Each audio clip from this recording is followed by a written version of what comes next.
mga bossing. O eto, dumako tayo dito. Iwan na natin yan. Puntahan natin ito. No? Kay Kerwin Espinosa, mga kababayan. May sinasabi. Actually, sabay-sabay po nating papanoorin to. No? Hindi ko pa ho napanood ito, mga kababayan. Yeah. Ayan.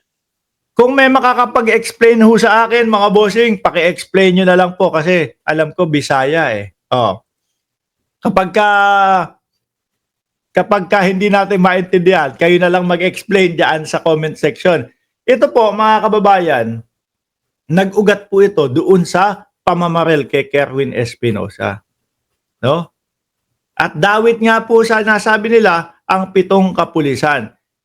Tinest na po, pinarapin test na po, tinignan kung talagang nagpaputok sila ng beng-beng, eh negatibo naman po. Kaya lang, sabit naman po sila doon sa gun ban violation, mga boss. Sabit naman po sa gun ban violation. Ngayon, nagkapalitan na po ng salita itong si Richard Gomez at saka po si Kerwin Espinosa, mga bossing.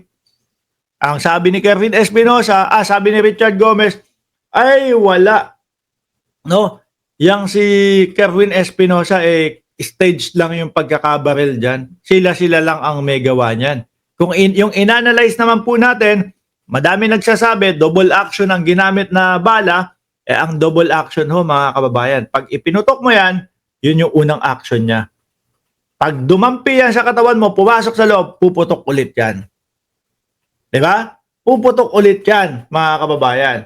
So ngayon, yun po ba yung sinasabing stage lang yan? Kung ako, magpapaganon ho, mga kababayan, papatama ako dito lang sa braso, tapos yung hindi double action, yung tatagos lang.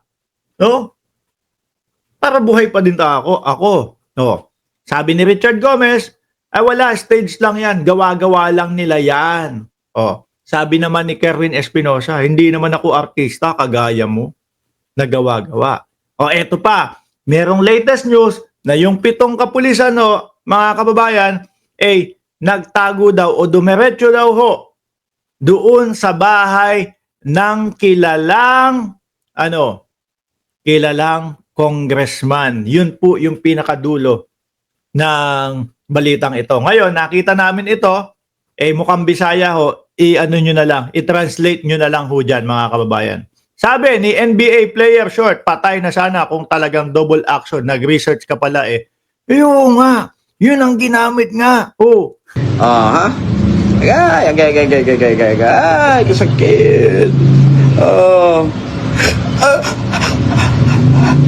Nada sa atik.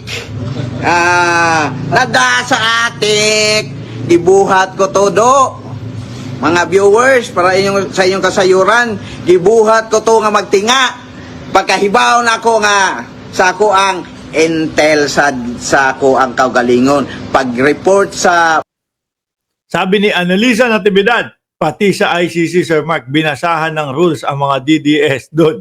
Kundi, pinapaalis na sila doon. Hindi na dapat lalagpas sa 50. No? Hindi na dapat lagpas sa 50 yung mga umaano doon. Sabi nung mga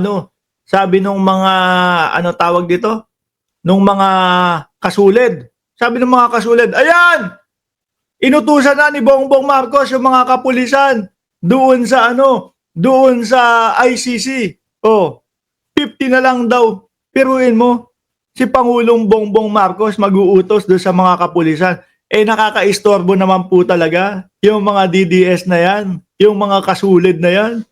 Biruin mo, meron pong komunidad doon at yung paligid po, tirahan po. May mga natutulog, magkakaraoke, magbibidyoke ho lahat, mga boss chief. Nako, eto na. May nag-aano na sa akin. Maglalaro na kami ng Roblox. Basta, mga DDS, madami kayo, di ba? Isang sigawan. Suled kami. Nandiyan na pala yung kaibigan natin si Banat Boy. Kapag patapos na ako, saka dumadating. Sir Mark, si Roque, double action din daw ang ipinantusok sa kanya, Boss Mark. Double action. Mga bossing. Eto, dumako tayo dito. Iwan na natin yan. Paalam po hanggang sa muli, mga boss chief, sir. Isang kay kasulit Kerwin nga yan. Espinosa, Sulit! mga kababayan. May sinasabi. Oh. Actually, Mabilisan. sabay-sabay po nating Sulit! papanoorin to. No, hindi ko pa ho napanood ito, mga kababayan. Aha. Yeah. Ayan. Kung may makakapag-explain ho sa akin, mga bossing, paki-explain nyo na lang po kasi alam ko Bisaya eh. Oh. Kapag hindi natin maintindihan, kayo na lang mag-explain diyan sa comment section. Ito po, mga kababayan, nag-ugat po ito doon sa pamamaril kay Kerwin Espinosa. No? At dawit nga po sa nasabi nila ang 7 kapulisan. Tines na po, pinarapin test na po, tinignan kung talagang nagpaputok sila ng beng-beng, negatibo naman po. Kaya lang, sabit naman po sila doon sa gun ban violation, mga boss. Sabit naman po sa gun ban violation. Ngayon, nagkapalitan na po ng salita itong si Richard Gomez at saka po si Kerwin Espinosa, mga bossing. Ang sabi ni Kerwin Espinosa, sabi ni Richard Gomez, ay wala. No? Yang si Kerwin Espinosa, stage lang yung pagkakabaril dyan. Sila lang ang may gawa niyan. Kung yung inanalyze naman po natin, madami nagsasabi, double action ang ginamit na bala, ang double action ho, mga kababayan. Pag ipinutok mo yan, yun yung unang action niya. Pag dumampi yan sa katawan mo, pumasok sa loob, puputok ulit yan. Diba? Puputok ulit yan, mga kababayan. So ngayon, yun po ba yung sinasabing stage lang yan? Kung ako, magpapaganon ho, mga kababayan, papatama ako dito lang sa braso, tapos yung hindi double action, yung tatagos lang. No? Para buhay pa din ako. No? Sabi ni Richard Gomez, ay wala, stage lang yan, gawa-gawa lang nila yan. Sabi naman ni Kerwin Espinosa, hindi naman ako artista kagaya mo na gawa-gawa. Eto pa, merong latest news na yung 7 kapulisan, mga kababayan, nagtago daw o dumiretso daw ho doon sa bahay ng kilalang congressman. Yun po yung pinakadulo ng balitang ito. Ngayon, nakita namin ito, mukhang Bisaya ho, nyo na lang, i-translate nyo na lang ho dyan, mga kababayan. Sabi ni NBA player short, patay na sana kung talagang double action. Nag-research ka pala Oo nga, yun ang ginamit nga. Aha. Ay, kasakit. Nada sa atik. Nada sa atik. Gibuhat ko todo. Mga viewers, para sa inyong kasayuran, gibuhat ko to nga magtinga.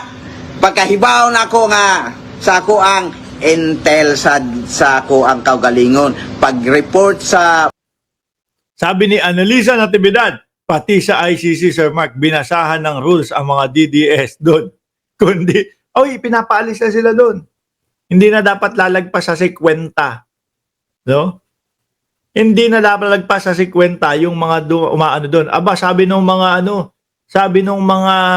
tawag dito? Nung mga kasulid. Sabi ng mga kasulid, ayan! Inutusan na ni Bongbong Marcos yung mga kapulisan doon sa ICC. 50 na lang daw. Piruin mo, si Pangulong Bongbong Marcos mag-uutos doon sa mga kapulisan.